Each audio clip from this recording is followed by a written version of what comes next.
प्रदोष के समय पर, उससे पहले लक्ष्मी और दरिद्रता फिर भ्रमण पर निकलती।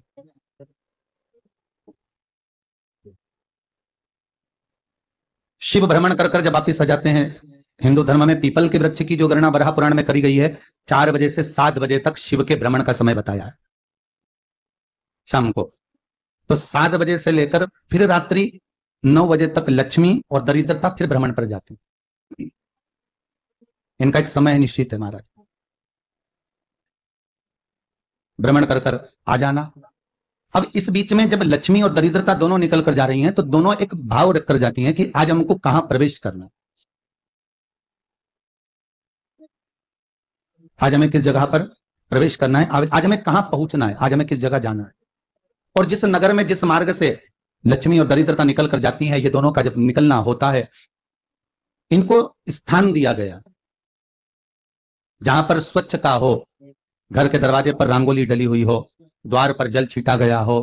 महाराज, उस द्वार पर लक्ष्मी प्रवेश करती है तो दरिद्रता भी जाने लगती है अंदर। जब दरिद्रता अंदर जाने लगती है तो लक्ष्मी उसको रोक देती है, पहले मैं देखकर आती हूं कि तेरे लिए स्थान है कि नहीं, तो यहां रुक।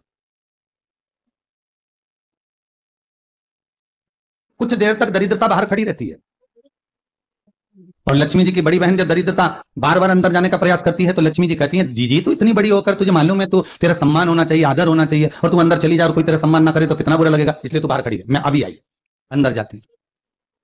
और जब लक्ष्मी जी भ्रमण कर लेती हैं, अंदर प्रवेश कर कर आती हैं, और प्रवेश कर कर आती हैं तो दरिद्रता पूछती है चले अंदर, तो लक्ष्मी जी कहती हैं, तुझे मालूम नहीं है क्या जी कि जिस घर में मैं प्रवेश कर जाती हूं, उस घर में फिर दरिद्रता नहीं जा सकती, क्योंकि ये तेरा वचन था, ये तेरा वचन था। अपन दोनों का जब मंगल विवाह हुआ था, मेरा विवाह जब नारायण के साथ में हुआ, और तुम्हारा विवाह जब दुसा मुनि के साथ हुआ, दरिद्रता का विवाह दुसा मुनि के साथ हुआ, जब अपना दोनों का विवाह हुआ था, तो अपन दोनों ने एक वादा करा था कि जिस घर में लक्ष्मी प्रवेश कर जाएगी, उस दिन फिर दरिद्रता नहीं जाएगी, और जिस घर में दरिद्रता प्रवेश कर जाएगी, उस घर में फिर लक्ष्मी नहीं जाएगी। अब जब मैं अंदर देख कर आ गई हूं, तो तू अंदर नहीं जा सकती, अर्थात लक्ष्मी के चरण जिस घर में पड़ गए, उस घर में फिर दरिद्रता प्रवेश नहीं कर रही। चलते चलते फिर दरिद्रता ने देखा, और लक्ष्मी जी इसको लेकर गई, और लक्ष्मी जी ने देखा कि इसके दरवाजे पर जल नहीं छीटा गया, इसके दरवाजे पर ना रंगोली डली है, इसका द्वार साफ नहीं हुआ है, इसके द्वार पर दीप नहीं है, इसके द्वार पर कलश नहीं है, इसके दरवाजे पर ढेर सारा कचरा पड़ा हुआ है, कोई स्वान कोई कुत्ता गंदगी भी कर चला गया है, कहीं बिल्ली ने गंदगी कर रखी है, कहीं जीवों ने कुछ गंदा गिरा रखा है। तो फिर लक्ष्मी जी कहती है, जी अब मैं होकर आ गई थी ना, अब तू जा, तू होकर, और दरिद्रता प्रवेश करती है। तो अंदर जाकर क्या देखती है दरिद्रता कि इतनी सवेरे से मैं घूमने इनके दरवाजे पर आई, और ये तो सब चादर तान के चकाचक गुर्राटा भर भर कर सो रहे हैं। तो दरिद्रता कह देती है, तुम्हारा भाग्य ही बेकार है, तुम्हें क्या करूं, तुम ऐसे ही सोते रहो। और दरिद्रता गुस्से में बाहर निकल कर आती है, लक्ष्मी से कहती है, लक्ष्मी तू इसके घर में जाना ही मत। तो दरिद्रता को कहती है, जी तेरी बात नहीं मानूंगी क्या मैं? लक्ष्मी जी बोली, मैं तेरी बात नहीं मानूंगी, बिल्कुल नहीं जाऊंगी इसके घर में, तू चिंता मत कर, चल आगे चले। फिर आगे बढ़, ये लक्ष्मी और दरिद्रता का प्रवेश है। आपके घर का द्वार, आपके घर का दरवाजा। फिर निवेदन करूंगा एक बहुत सुंदर बात, हमें महाराष्ट्र से सीखना चाहिए, हमें साउथ से सीखना चाहिए, दक्षिण से। जिस समय पर भक्ति देवी यमुना जी के घाट पर रो रही थी, अपने पुत्र ज्ञान और वैराग्य को गोदी में लेकर, समय देवऋषि नारद ने प्रश्न किया था कि तुम कहां पर पोषित हुई हो,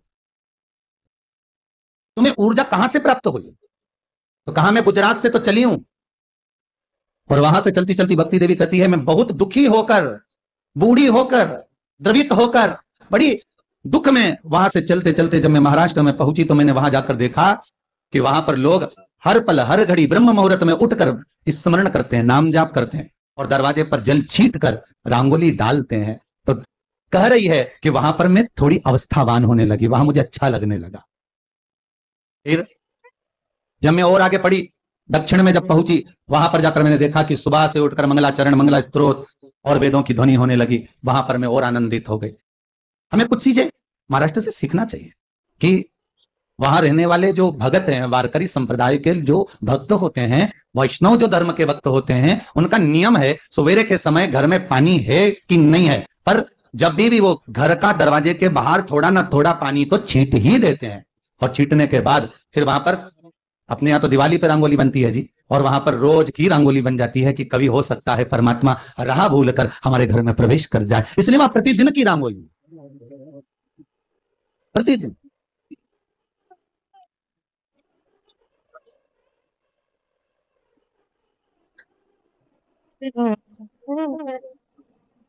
हमें सीखना चाहिए थोड़ा सा।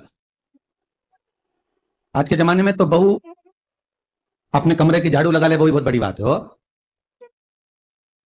खड़ी खड़ी बहू ये देखती रहेगी कि नौकरानी सही से झाड़ू लगा रही, वहां से लगा के लाओ, इधर से हेड़ के ले जाओ, वहां से कचरा सोरो, वहां से पोछा लगाओ। खड़ी रहेगी, उंगली से बताती रहेगी, पर इतना नहीं बनेगा कि सेविका से, नौकरानी से, दासी से कह दे कि तू मम्मी पापा के कमरे की लगा ले, मैं मेरे कमरे की लगा लूंगी, तू जा उधर। थोड़ा दया का भाव अगर होता तो उसके मन में भी आता कि मेरी बड़ी सेठानी तो अपनी जगह पर है, पर छोटी तो सेठानी की भी बड़ी सेठानी है जो मुझ पर करुणा करती रहती है। पर बड़ी तो कहे कि बेटा रहने दे, तू उधर ले जा, जा भाभी के कमरे में देख ले जा, उसके बच्चों का बड़ा फैला रहता ना, तू उधर देख ले जा, तो जरा उधर, माँ उधर भेज रही है। थोड़ा सेवा का भाव हमारे भीतर हो।